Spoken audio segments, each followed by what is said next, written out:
faut abandonner ça à son sort. Et alors, on verra. Je vais voir si ça m'intéresse ou pas. Si ça m'intéresse pas, je le changerai, je le modifierai. Pas forcément d'ailleurs en y touchant, mais peut-être en ajoutant quelque chose à côté. Et vraisemblablement, c'est ce qui va se produire.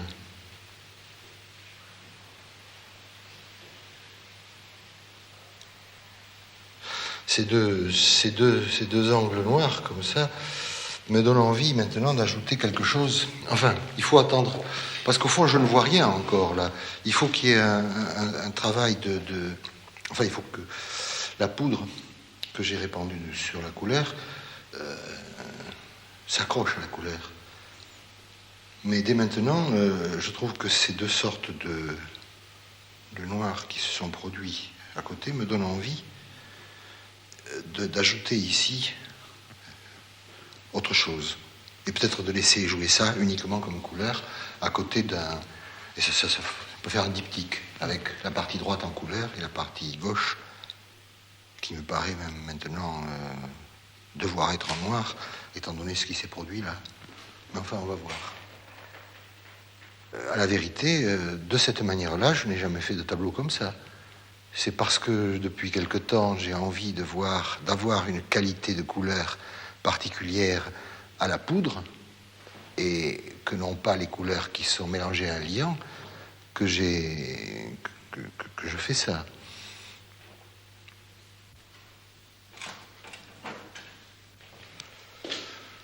On va voir ce que ça donne.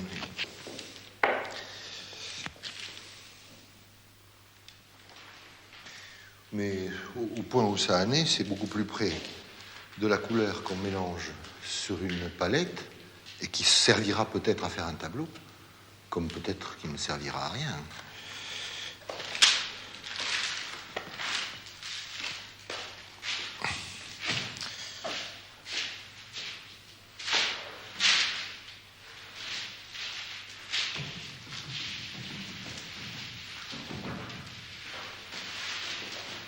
Chasser l'excès du poudre.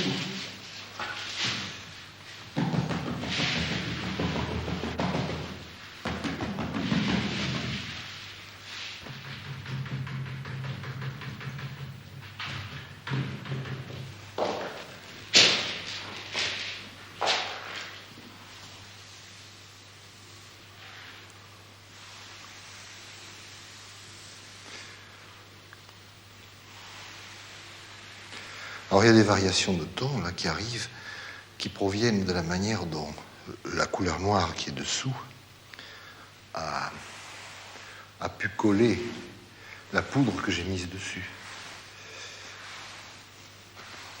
que j'ai mis dessus.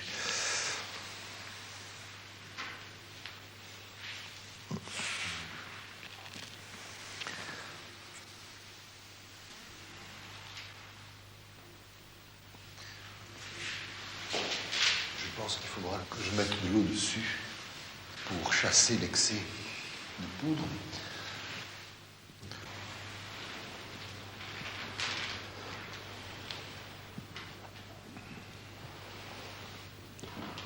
Il y a des choses étranges qui se sont produites.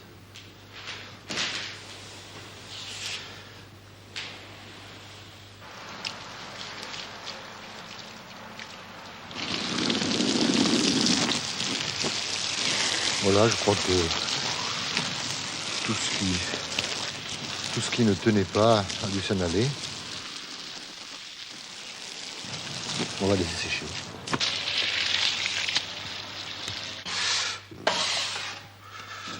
On ne fait pas n'importe quoi avec n'importe quel outil. Et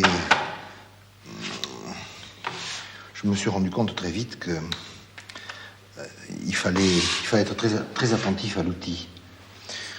À mes débuts, quand je suis arrivé à Paris, j'ai voulu acheter des pinceaux qui soient de beaux pinceaux. Alors je suis allé chez un marchand de couleurs et tous les pinceaux qu'on trouvait, je crois que je n'en ai même pas ici, c'était des petits pinceaux pour la peinture à l'huile d'une certaine époque, carrés comme ça. C'était très très bien étudié pour faire de la peinture pointilliste, comme Seurat ou Signac. Ou comme les cubistes, d'ailleurs, les premiers cubistes en ont fait, puisqu'ils ont utilisé des pinceaux analogues. Petite touche.